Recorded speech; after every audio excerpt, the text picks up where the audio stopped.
युवाओं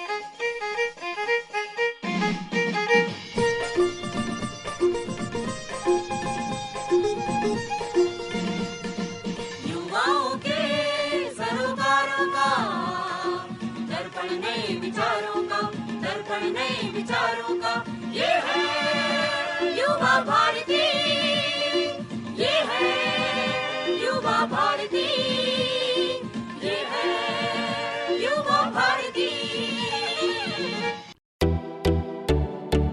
आकाशवाणी की राष्ट्रीय युवा पत्रिका युवा भारती में आपका स्वागत है। मैं हूं प्रियंका। साथियों, युवाओं का योगदान किसी भी समाज की प्रगति और विकास के लिए अत्यंत महत्वपूर्ण होता है। युवा समाज के सबसे सक्रिय वर्ग होते हैं जो अपनी ऊर्जा, अपने उत्साह से समाज में सक्रिय बदलाव लाने का कार्य करते हैं। भारत में युवाओं के सबसे बड़े प्रेरणा स्रोत के रूप में स्वामी विवेकानंद को याद किया जाता है।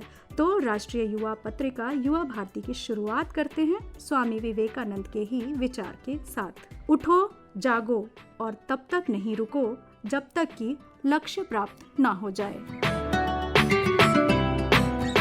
पढ़ोगे, लिखोगे, बनोगे नवाब, खेलोगे, कूदोगे, बनोगे खराब। पुराने समय में हमारे देश में ये कहावत बहुत ही प्रचलित थी। ऐसी सोच के पीछे का कारण संभवतः ये था कि करियर और जीवन में अच्छे सेटलमेंट के लिए नौकरी पाना सफलता का पर्याय माना जाता था। साथ ही खेल कूद में करियर की संभावनाएं भी अत्यंत क्षीण थीं। लेकिन आज के दौर में करियर के कई नए द्वार खुले हैं। खेल कूद में करियर की संभावनाएं काफी उज्जवल हो गई हैं। सरकार भी युवाओं में खेलों के प्रति रुचि को बढ़ाने और खेलों की लोकप्रियता बढ़ाने के लिए खेलो इंडिया जैसे इनिशिएटिव के साथ साथ कई सारी सरकारी योजनाएं भी चला रही है। खेलों और खिलाड़ियों की सुविधाओं का ध्यान रखा जा रहा है और खेलों के बजट में भी वृद्धि की जा रही है। पढ़ाई लिखाई की महत्ता तो आज भी कायम है, लेकिन बदलते परिदृश्य में खेल कूद की महत्ता भी बढ़ी है। इसलिए युवा और उनके अभिभावकों का रुख बदला है और लोग अपने बच्चों को शुरू से ही पढ़ाई लिखाई के साथ ही खेल कूद की सुविधा भी दे रहे हैं। यही कारण है कि आज के दौर में युवाओं का खेल कूद में रुझान बढ़ा है, उनकी रुचि बढ़ी है और भारत का विश्व में खेल कूद में प्रदर्शन भी अच्छा हुआ है। आज नीरज चोपड़ा, सचिन तेंदुलकर, विराट कोहली, साइना नेहवाल, सानिया मिर्जा, विश्वनाथन आनंद, गुकेश डोम्मराजू जैसे खिलाड़ी युवाओं के आदर्श बन रहे हैं। भारत के युवा न सिर्फ क्रिकेट में बल्कि अन्य खेलों में भी विश्व पटल पर अपनी उपस्थिति दर्ज करवा रहे हैं। तो आज के समय में पुरानी कहावत पढ़ोगे, लिखोगे, बनोगे नवाब, खेलोगे, कूदोगे, बनोगे खराब की जगह अब इस तरह से कहना उचित होगा कि पढ़ोगे, लिखोगे, बनोगे नवाब, साथ में खेलोगे, कूदोगे तो होगे लाजवाब। आइए सुनते हैं विश्व पटल पे अपना नाम दर्ज करा चुके ऐसे ही दो खिलाड़ियों को, कैनोइंग के अर्जुन सिंह और कयाकिंग की पार्वती जी। मेरा नाम अर्जुन सिंह है। पहले मैंने नेशनल में मेडल लिए, फिर एशियन चैंपियनशिप में भी गोल्ड और 3 सिल्वर 1 ब्राउन्स लिए। फिर एशियन गेम्स हुआ था चाइना में अभी 2023 में, उसमें मैंने ब्राउन्स मेडल प्राप्त किया देश के लिए। और नेशनल गेम्स हुए थे जो गोवा में, उसमें भी मैंने गोल्ड प्राप्त किया था और 1 सिल्वर जीता। हाँ, अपने देश के लिए 1 ब्राउन्स मेडल जीता। और नेशनल गेम्स हुए थे जो पिछले, उसमें मैंने गोल्ड जीता। कैकिंग, कैनोइंग, कैनो स्प्रिंट है। अभी हमारे देश में मतलब ये यूरोप का गेम है बहुत, तो हम मतलब हमारा स्पोर्ट्स पहले इतना डेवलप नहीं था। अभी एशियन गेम्स में मेडल आया है तो मतलब बहुत वो हो रहा है। और हमको हमारी फेडरेशन, अभी THDC का नई अकेडमी खुली है कोटेश्वर में, उनका बहुत सपोर्ट मिल रहा है। फॉरेन कोचेस आ रहे हैं, हंगरी, जर्मनी, मतलब यूरोप के कोच आ रहे हैं अच्छे अच्छे। तो हमारा बहुत ज्यादा इम्प्रूवमेंट हो रहा है। अभी एशिया कप हुआ था इधर हांगकांग में, वहाँ पे मैंने अपने देश के लिए 23 किलोमीटर में गोल्ड जीता था। और हमारे कोच है चिंग सर, वो हमको बहुत सपोर्ट करते हैं, उनके लिए भी स्पेशल बोलना चाहूंगा। Thank you so much sir इतना सपोर्ट करने के लिए।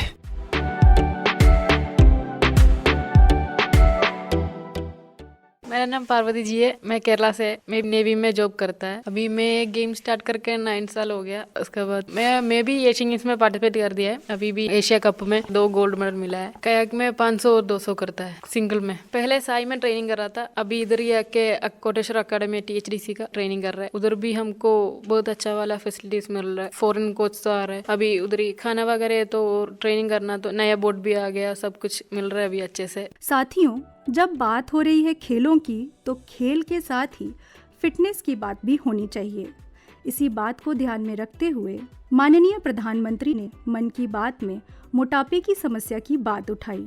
साथियों, खाने में तेल का कम उपयोग और ओबेसिटी से निपटना यह केवल पर्सनल चॉइस नहीं है, बल्कि परिवार के प्रति हमारी जिम्मेदारी भी है।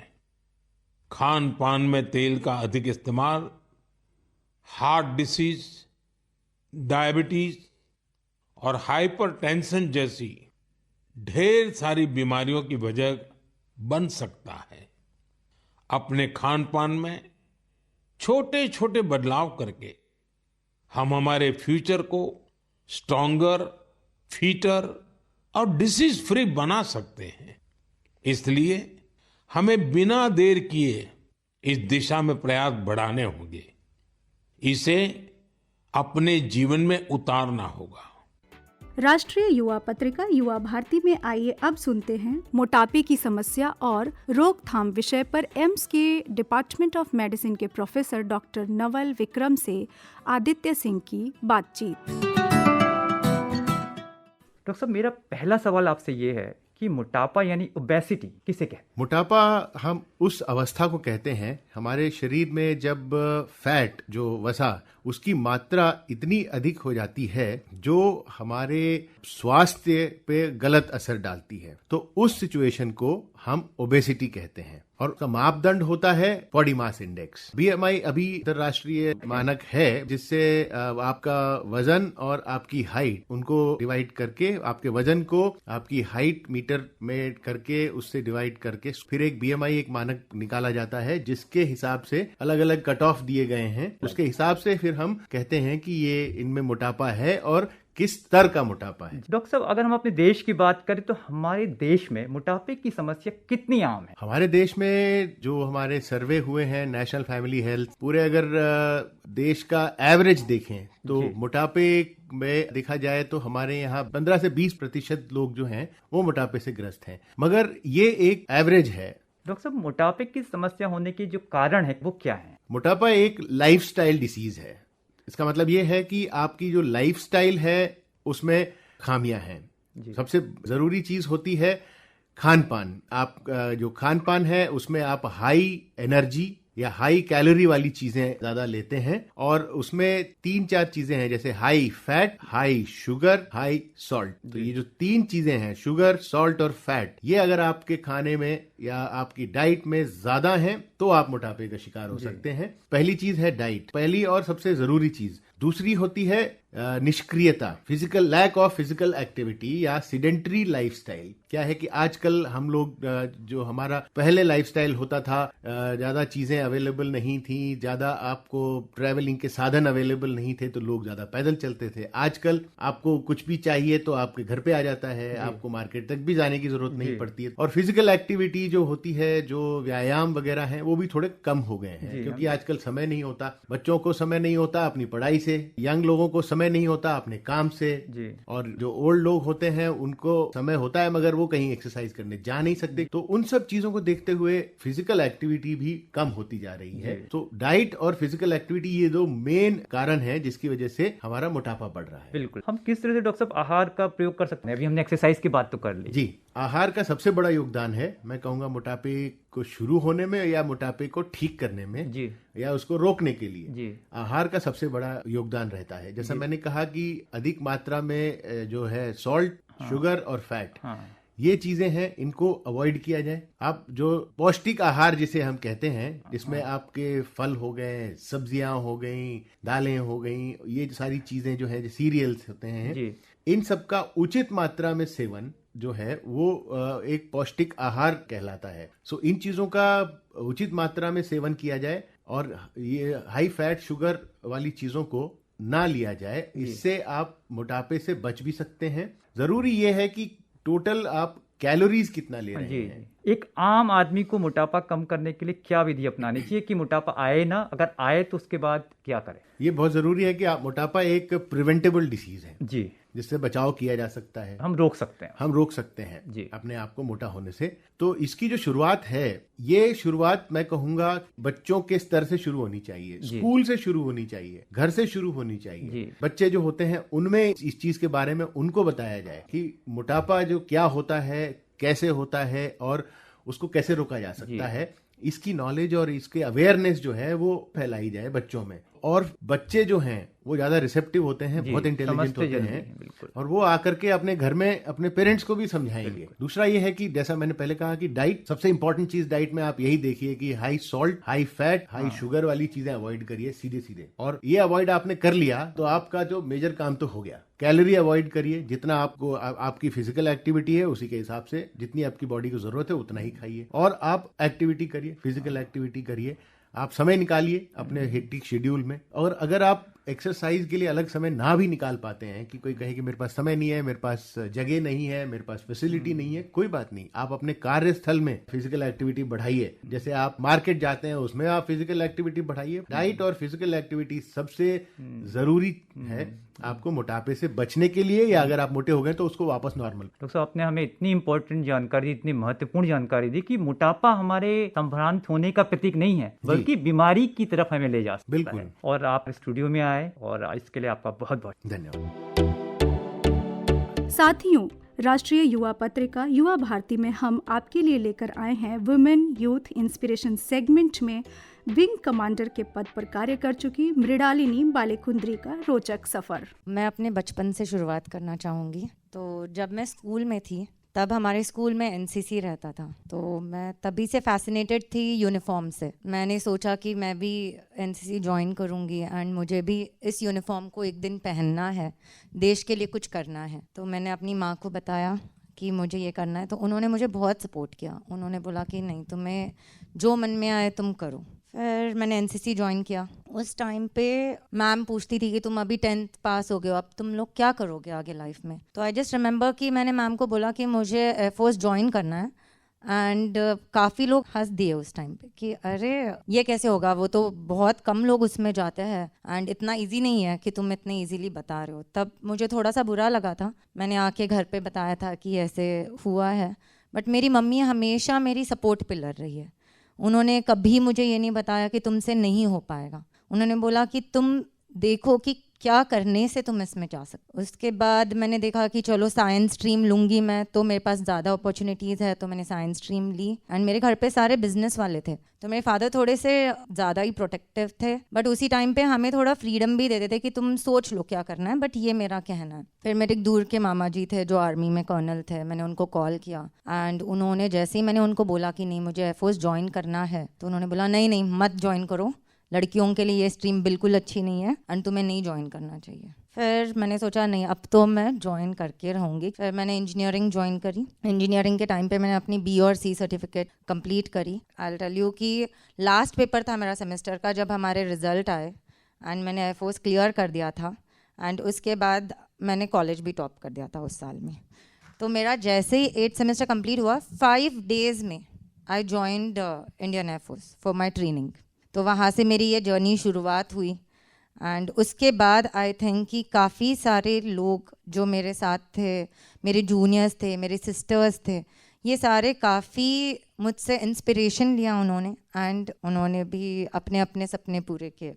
कोई भी लड़की को मुझे लगता है 3 चीज़ें बहुत इम्पॉर्टेंट है। एक होता है कि आपको फ्रीडम होना चाहिए, आपका जो भी आपका ड्रीम है वो एटलीस्ट ड्रीम करने का फ्रीडम होना चाहिए। नेक्स्ट उस लड़की में स्ट्रेंथ होना चाहिए कि मैंने ये ड्रीम किया है तो मैं इसको कैसे आगे बढ़ाऊँ। एंड थर्ड थिंग है कि आपको वो आगे बढ़ाने की एक लीडरशिप क्वालिटी होनी चाहिए एंड ये मुझे लगता है कि हर एक लेडी में ये है, बस थोड़ा आप उनको बढ़ाव दे दोगे आई थिंक कुछ भी हासिल करते हैं। फिर जैसे एयरफोर्स में होता है कि ये आसमां है फिर तेरा। मंजिल उन्हीं को मिलती है जिनके सपनों में जान होती है। पंखों से कुछ नहीं होता, हौसलों से उड़ान होती है। इस कहावत को चरितार्थ कर दिखाया है स्टैंड अप कॉमेडियन और मिमिक्री आर्टिस्ट अभय शर्मा ने। जन्म से ही दृष्टि बाधा को अभय ने अपने सपनों और उनकी उड़ान के बीच कभी नहीं आने दिया। अभय की प्रतिभा और उनकी सफलता की गूंज माननीय प्रधानमंत्री तक भी पहुंची। जब मैं थोड़ी देर पहले वाराणसी पहुंचा था तो DLW में मेरी मुलाकात कुछ दिव्यांग साथियों से हुई थी। अलग अलग प्रतिभाओं के धनी इन साथियों से काफी देर तक मेरी बातचीत हुई। एक बच्चा तो मिमिक्री में बहुत माहिर था। तो आइए बात करते हैं उन्हीं से जिनका जिक्र माननीय प्रधानमंत्री जी ने किया। अभय, आप हमें बताइए कि आपने अपनी पढ़ाई, शिक्षा दीक्षा कहाँ से ली, आपका जन्म कहाँ हुआ और आप आकाशवाणी से कब से जुड़े हैं, किस प्रकार से जुड़े हुए हैं? जी मैम, मेरा जन्म उत्तर प्रदेश के सोनभद्र जिले में हुआ और मेरी शिक्षा दीक्षा 12वीं तक की श्री हनुमान प्रसाद पोद्दारंद विद्यालय दुर्गाकुंड वाराणसी से हुई और बनारस हिंदू यूनिवर्सिटी से मैंने पॉलिटिकल साइंस ऑनर्स में ग्रेजुएशन और BHU से ही मैंने पॉलिटिकल साइंस में पोस्ट ग्रेजुएशन भी किया है। चूँकि मैं बचपन से ही दृष्टिबाधित हूँ तो रेडियो हमारे लिए संजीवनी का काम करती रही है, जिसने हमें दुनिया दिखाने का काम किया। जो हमारी दुनिया रही बचपन में वो रेडियो ही है। परिवार हमारे नागरिक और सामाजिक गुणों की प्रथम पाठशाला रही है और गुरुजन रहते हैं, लेकिन इन सब के साथ साथ हमारे विकास में रेडियो का बहुत महत्वपूर्ण योगदान है। रेडियो के समाचार, रेडियो के क्रिकेट कमेंट्री, रेडियो के द्वारा नेताओं के भाषण के माध्यम से हमने अपने जीवन में न सिर्फ रेडियो को सुना, न सिर्फ ज्ञानार्जन किया, बल्कि उसे आत्मसात करके विभिन्न मंचों पर मैं प्रस्तुत भी कर पाता हूँ। तो मेरी चाहे एक व्यक्तिगत जीवन में ज्ञान के सृजन और संयोजन का साधन कह लें या मेरे प्रोफेशनल लाइफ में as a performer skill earning मैंने रेडियो से ही की। अभी आपने बताया कि आपने BHU से अपनी पढ़ाई पूरी की और इसके बाद मिमिक्री आर्टिस्ट बने, स्टैंड अप कॉमेडियन बनकर आप लोगों के बीच जाने गए। इस सफर में किस प्रकार की बाधाएं आई, कौन सी चुनौतियां आड़े आई, आपने किस प्रकार अपनी राह बनाई, ये हमारे श्रोताओं को बताइए। बचपन से मैं देख नहीं सकता था तो मेरे सामने दुनिया थोड़ी दूसरे तरह का मेरा भी परसेप्शन बनता गया, क्योंकि मैंने जो सुने वो काफी उपेक्षात्मक और संकीर्णात्मक शब्द मुझे सुनने को मिले और काफी तिरस्कार सुना मैंने। बाय द वे, ये था कि मैं जब ये सब कुछ सुनता था तो मेरे मन में एक प्रकार की टीस भी उठती थी कि पहले तो ये था कि भगवान ने ऐसा क्यों बनाया, दूसरा ये कि मेरा परिवार, फैमिली, मित्र मंडली सब लोग इन लोगों को जवाब नहीं दे सकते क्यों। अब तो खैर बड़ा हुआ हूँ तो पता चलता है कि ऐसा कुछ क्यों नहीं होता और क्यों। तो मिमिक्री कॉमेडी मैंने सीखी, मैं जब लोगों से मिलता था तो नॉर्मल बच्चे अपनी अचीवमेंट्स बताते थे। अरे मैं 10वीं पास हो गया, तो लोग अरे वाह वाह क्या लोगे, आर्ट साइड लोगे, साइंस लोगे, बायो पढ़ना है, कॉमर्स पढ़ना है। हम लोग बताते थे जी मैं पास हो गया, चलिए भगवान कोई रास्ता बनाएगा। मैं 12वीं पास हो गया, अच्छा ऊपर वाला है, सबके लिए कुछ सोचता है, आपके लिए भी देखेगा। मतलब लोग हमको लेके बड़े दयालु और इतने सहानुभूति पूर्वक विचार करते थे कि वो खुद दुखी हो जाते थे। तो मुझे बड़ा लैक ऑफ कॉन्फिडेंस भी होता था और तकलीफ भी होती थी कि भाई अगर मैं पढ़ लिख रहा हूँ तो इन्हें तो खुश होना चाहिए कि मैं अच्छा काम कर रहा हूँ, आगे बढ़ूंगा, मैं भी कुछ बनूंगा। ये क्यों दुखी होते हैं, हमारे पढ़ने लिखने का कोई मतलब नहीं है क्या? तो मैंने काफ़ी कॉमेडियंस के रेडियो पर प्रोग्राम सुने तो मुझे लगा कि नहीं ये बहुत अच्छी चीज़ है। मैंने इन्हें सुन करके फिर कुछ चीज़ें करनी शुरू की, मिमिक्री शुरू की और कुछ कॉमेडी शुरू की। फिर मैं लोगों के सामने जो चीज़ जैसे सुनता था वैसे ही सुनाता था, लोग बहुत खुश होते चले गए। और फिर उसके बाद BHU में मैंने यूथ फेस्टिवल में पार्टिसिपेट किया, स्पंदन में। फिर जोनल यूथ फेस्ट में हम यूनिवर्सिटी से बाहर गए, नेशनल यूथ फेस्ट में हमने पुरस्कार जीते। फिर उसके बाद the great Indian laughter challenge show आया सीजन 5, उसमें मैंने टॉप 7 तक का सफर तय किया। इंडियाज लाफ्टर चैंपियन शो आया, उस पे मैंने सेमीफाइनल तक का सफर तय किया और माननीय प्रधानमंत्री जी के सामने उनके मन की बात का चित्रण मैंने किया। तो जैसे मैं रेडियो पे सुनता था, तो इस तरह का संघर्ष रहा और स्ट्रगल इज अलाइव और ये हमेशा जीवन की कोई भी परिस्थिति हो, सबके जीवन के कुछ न कुछ संघर्ष रहते ही हैं हमेशा, तो वो है। फिर भी ये है कि मेरी इच्छा है कि मैं inclusion of person with disability in Indian politics पे रिसर्च करूं। जैसे कि आप बता रहे हैं कि आप मिमिक्री आर्टिस्ट हैं, आप कॉमेडियन भी हैं, तो जी। कुछ हमारे श्रोताओं को ऐसा कुछ सुनाइए। तो क्रिकेट जो कमेंट्री है वो मैं बचपन से बहुत सुनता हूँ। आपके यहाँ तमाम कमेंटेटर्स आकाशवाणी पे हमें सुनने को मिलते हैं। जैसे हिंदी में मान लीजिए कई कमेंटेटर्स हैं, विनीत गर्ग जी हैं तो वो इस तरह से, भारत और ऑस्ट्रेलिया के बीच ये मुकाबला चल रहा है और गावा टेस्ट मैच में भारतीय खिलाड़ियों के पसीने छूट रहे हैं, रन बनाना कठिन हो रहा है। ये वही पिच है जिस पर ट्रेविस हेड ने सेंचुरी बनाई है और इसी बीच एक और गेंद, उसको राहुल ने बल्ले को हल्का सा तिरछा करते हुए थर्ड मैन की ओर दिशा दे दी है। 2 फील्डर गेंद के पीछे भाग रहे हैं लेकिन गेंद उनसे भी तेज निकल जाएगी सीमा रेखा के बाहर। शानदार 4 रन, जैसे शंकर प्रकाश जी हैं। This time Rohit takes the aerial route. The ball will cross over the boundary. 4 runs. Beautifully played this time. साथियों, संघ लोक सेवा आयोग यानी यूपीएससी की परीक्षा पास करना देश के अधिकतर युवाओं का सपना होता है, उनका लक्ष्य होता है। कुछ उसमें पास होते हैं तो कुछ का ये सपना टूट जाता है। जो देश की ये सबसे बड़ी परीक्षा पास कर जाते हैं उनकी भी इस सफलता के पीछे लंबा परिश्रम, कई बार की असफलताएं और पारिवारिक, सामाजिक और आर्थिक कठिनाइयों की कहानियां होती हैं। यूपीएससी में सफल युवाओं की कहानियों से यूपीएससी की तैयारी करने वाले अभ्यर्थियों का हौसला बढ़ता है, उनको ऊर्जा मिलती है। इन्हीं सबको ध्यान में रखते हुए आईएएस श्री सज्जन यादव ने एक किताब लिखी है, लक्ष्य यूपीएससी, युवा आईएएस अधिकारियों की प्रेरक कहानियाँ।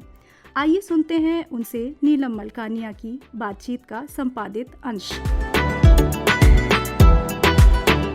आज इस कार्यक्रम में गेस्ट हैं आईएएस अधिकारी श्री सज्जन यादव, जो कि यहाँ इस समय बैठे हैं एक ऑथर के रूप में, क्योंकि आपके हाथ में है एक पुस्तक स्केलिंग माउंट यूपीएससी, लक्ष्य यूपीएससी। सज्जन जी, इसमें बहुत सारी कहानियां हैं, उन युवा अधिकारियों की कहानियां हैं जो अलग अलग पृष्ठभूमि से आते हैं, जिन्होंने बहुत अलग अलग तरीके से और अलग अलग परिस्थितियों में ये फैसला किया से कठिन जो एग्जाम होता है उसकी तैयारी करेंगे।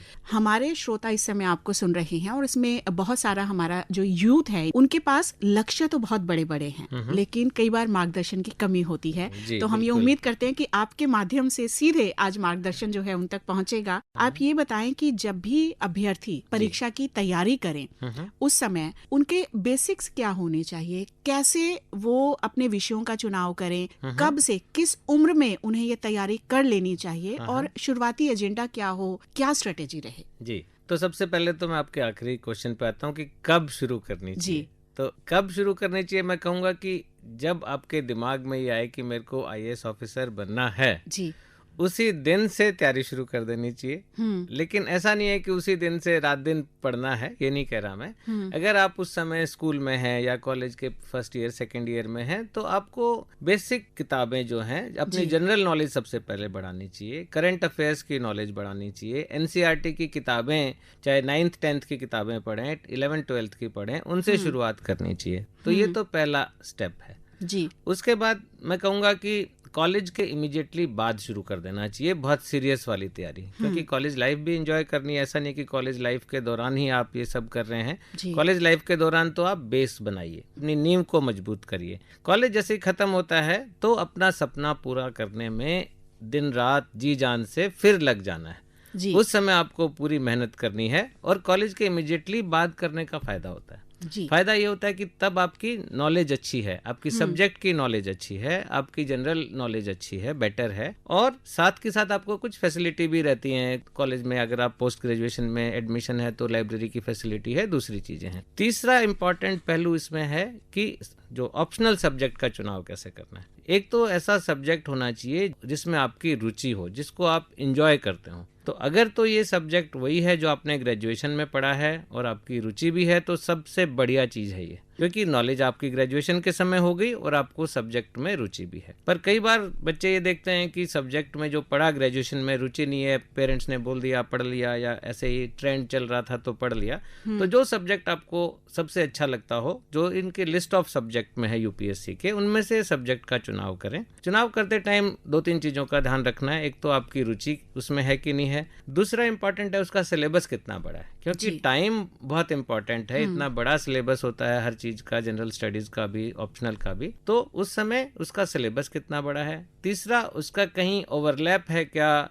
जनरल स्टडीज़ के सिलेबस से, ताकि आपको फ़ायदा हो जाए। ओवरलैप है तो दोनों के लिए एक ही चीज़ पढ़ेंगे। तो इस तरह का आपको चुनाव करना चाहिए सब्जेक्ट का। और चौथा है कि टाइम मैनेजमेंट बहुत अच्छे से करना चाहिए जी।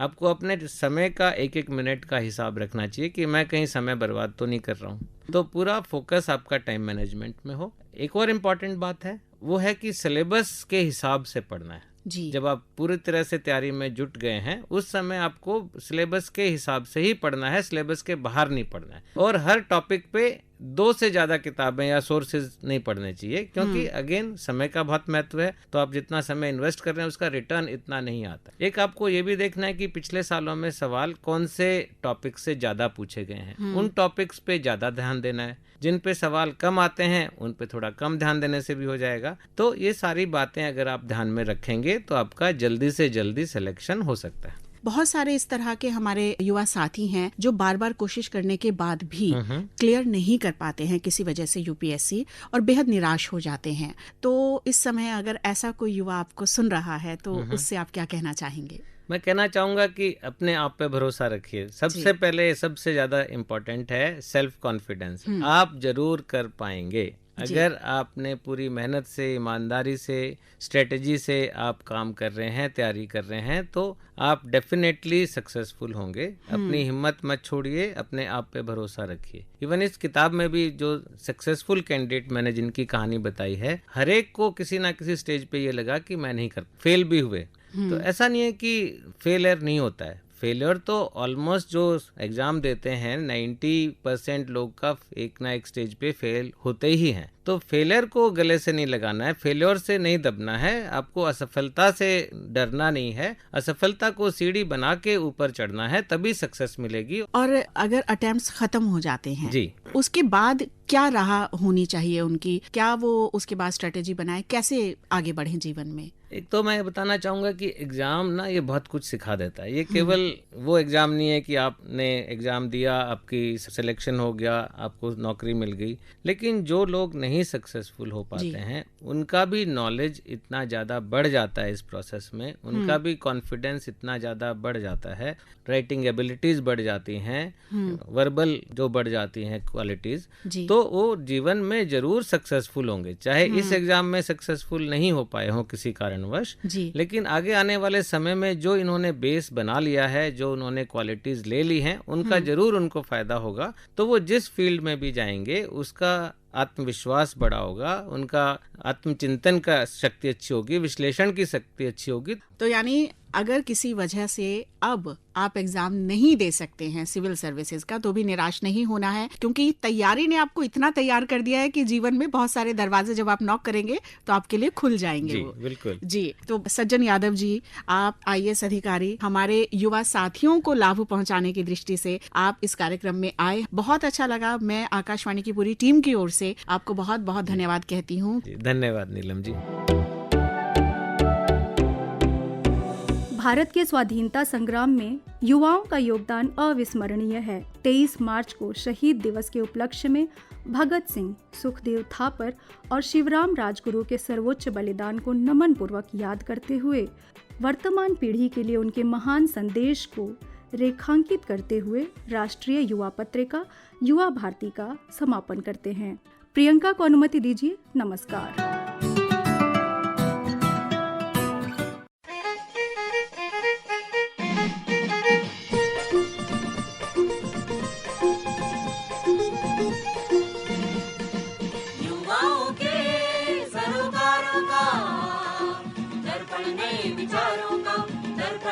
विचारों का